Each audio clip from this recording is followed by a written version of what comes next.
If you go and cook your horrible diseases like AIDS, you say it is us. Which to this day, it remains the official policy of the American government. It has not changed. May not be implemented by Trump, but it remains the same. That the purpose of the foreign policy in Africa was to reduce the population. So to give aid to countries in Africa, not clean water and schooling and things like that. You didn't mind being a member of a military government. I won't answer. The thing is that, as far as I'm concerned, since we met you people 500 years ago, look at us. We've given everything. You are still taking. It's true. I mean, where will the whole Western world be without Africa? Our cocoa, our timber, our gold, our diamonds, our platinum, our whatever. Everything you are is us. I am not saying it, it's a fact. And in return for all of this, what have we got? Nothing. Anti-personnel indoctrination against ourselves. If you go and cook your horrible diseases like AIDS, you say it is us.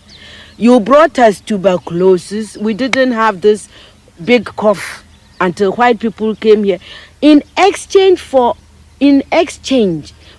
Africa giving Europe 500 solid years of our people, I mean not Europe, the Western world, of our human beings to work your canes, to dig your gold, to take in gold itself, diamond, I mean, you know, fish, peanuts, palm oil, everything. In exchange for that, we have got nothing. Nothing. And you know it. Nothing. And you look upon, you know, white folks look upon us like monkeys. It is true. It's in your literature. Hey, you know, some of your best thinkers have said this about us. Have you heard of all these Germans? Have you heard? Okay. Yes. They said, Lord Burton, yes. People like that, they said, we don't even have the brain of animals. That's what we've got from you people. But don't you think that this is over now? Over where? Is it over? Who said that AIDS came from the green monkey? Is it over? Is it over? Well, if this is your impression, do you think that you can ever forgive us? It's not a question of forgiveness. I have nothing against you. My point is that you did and you are doing for your survival what is necessary. We can't blame you for that. The fact that we didn't do enough for our own survival and we are still not doing enough for our survival, that is not your problem. You know, even everybody that God has created has a sense of survival. You know, and if we don't develop it, we can't blame white people. You came here because you needed these things. You took gunpowder from the Chinese. You needed them to shoot people. Do you consider AIDS as a new form of colonization? Of course. Why? That's why. You know, my people, the Akans, we have a proverb. It says that good morning, thank you is never enough to salt anybody's food forever. You cannot build your life on thank you, thank you, thank you, morning, thank you, English, thank you, God. You know, which is what aid makes, you know, we are always receiving. Nobody, look, and I don't care who hears, nobody anywhere in this world is going to send you their best of anything. Do you see? Neither the experts nor people, you give us what you can afford. Aid is the leftover. Really, and it cannot be enough. What I mean, you can, when, the world is, now the world is one place. So, there is nothing wrong if my house is in a crisis and you offered me something. There's nothing wrong,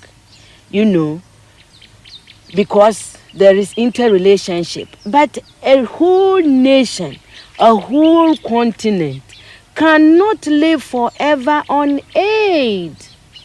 And I think we are in Africa, we are in danger of making foreign aid a kind of policy that is wrong. I think that it humiliates our people. The people in the villages have not asked anybody to go around begging on their behalf. Well, I'm being a writer, really. It is crazy. It is a very self-consuming kind of activity.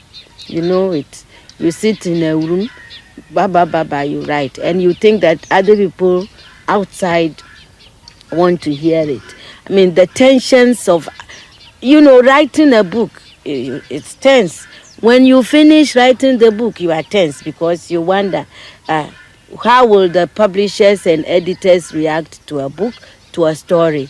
Even when it's published, you wonder, why are they saying that my books are selling in Ghana, in Nigeria, in Sierra Leone, Botswana, Lesotho, even South Africa, Kenya, and I'm still so poor? So all of these issues are part of the real horror of being a woman, a writer, an African.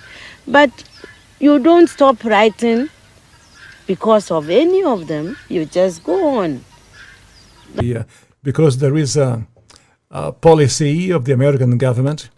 It's called the Kissinger Report, which was produced in the mid-70s when Henry Kissinger was involved with the government.